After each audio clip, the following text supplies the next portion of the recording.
Hi, I'm Scotty. Welcome to my channel, Scotty's Clock World. Thanks for dropping by. I think what we're going to have to do is remove the springs before we go any further, because the great wheels are being forced up into the rest of the wheels and they're a bit hard to get out. That's the maintenance cam.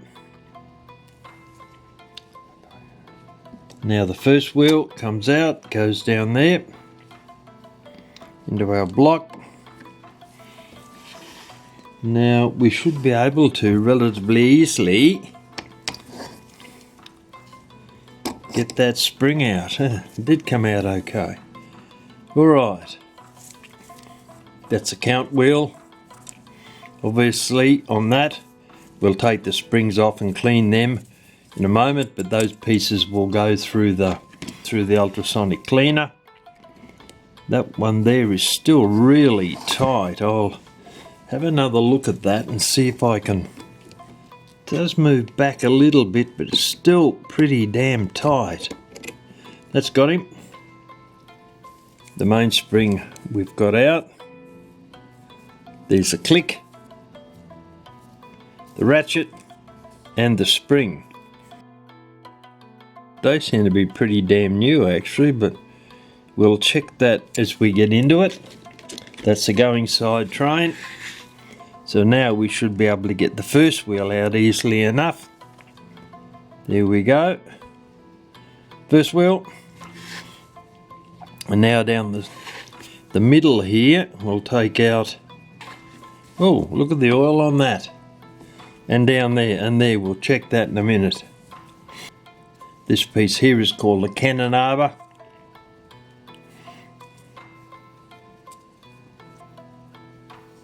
Oh, look at the oil on that on my gloves already. Haven't done any work to it yet, we're just trying to take it apart. And that should slip straight off, but it doesn't. So, I won't force it at the moment. I'll look at that off camera. That should just come straight out. Alright, that's the motion works, which is stuck. That's a little cam on the Minute Arbor that lifts the J hook. That piece there,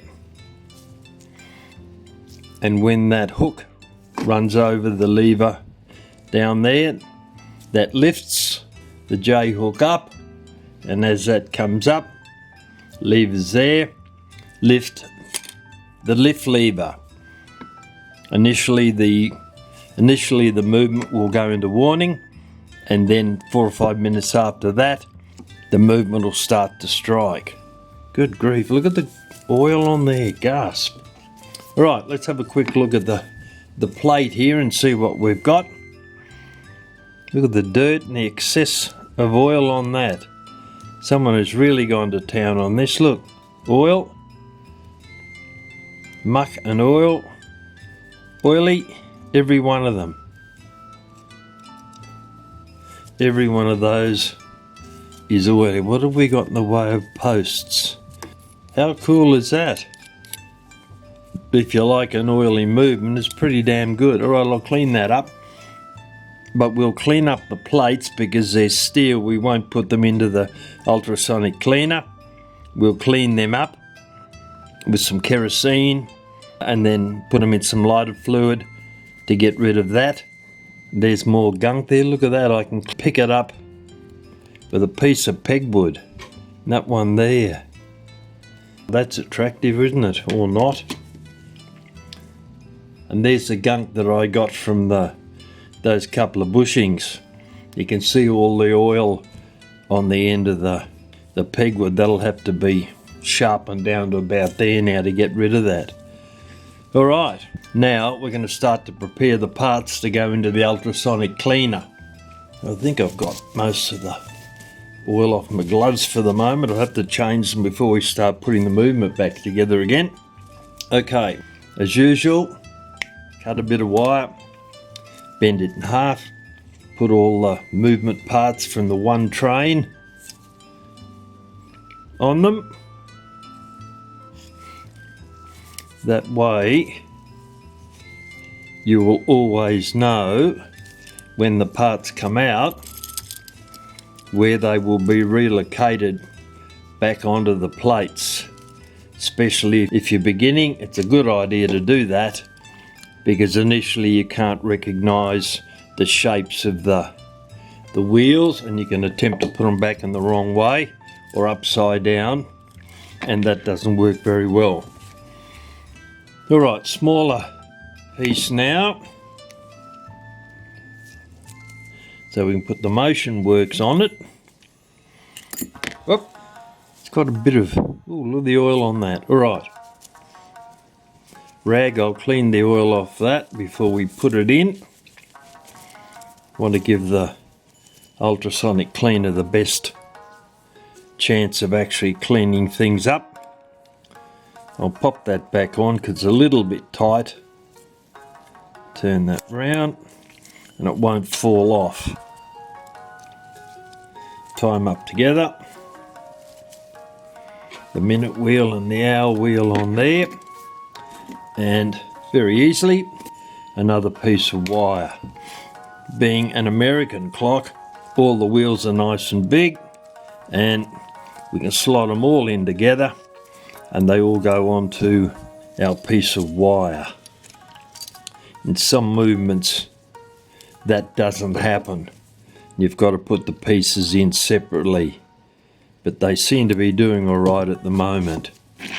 All right, there's those parts. I'll put the nuts into one of my excellent little tea strainers I've got here. Pair of tweezers. Pop them all in, including that crappy one that looks really yuck. We'll probably have to do some work on that before we put it back in. They're all the nuts secured in there so they won't drop out into the bottom of the cleaner dish. Now we remove, actually I'll put a key on that, and the easier way to do that, where's our letdown tool? That on there, that'll hold it so we can get a bit of a wind on it. And that way should pull it off easily.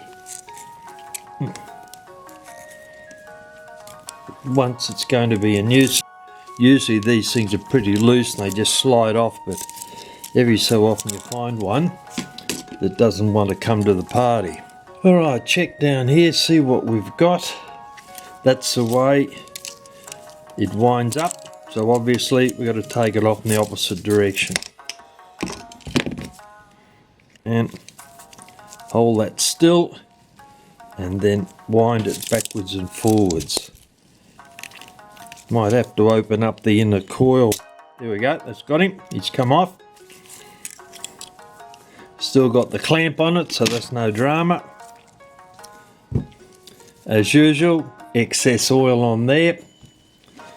Some people love covering their clock movement parts in oil under the incredible idea that if you put a lot of oil on it, it's going to work, as opposed to knowing what you're doing and actually repairing it.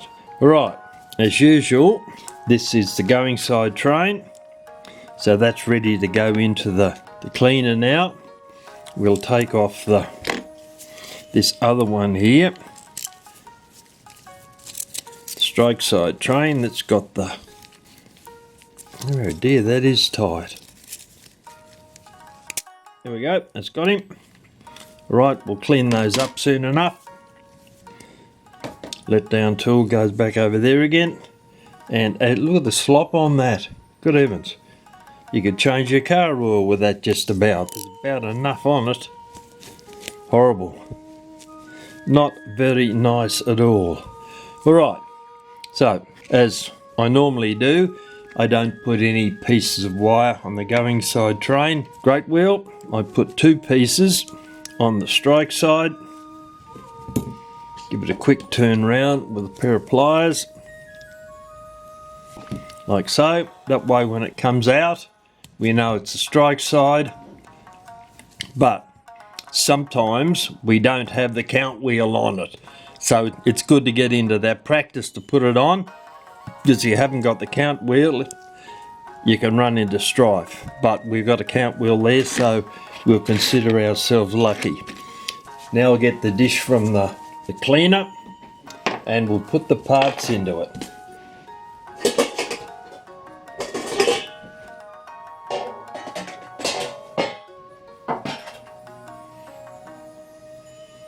No plates going this time because they're steel. We're going to clean them separately. So we'll just stack the part into the basket, line them along the bottom. They'll all be below the level of the liquid. And there they are. Put our wire away, we don't want that now.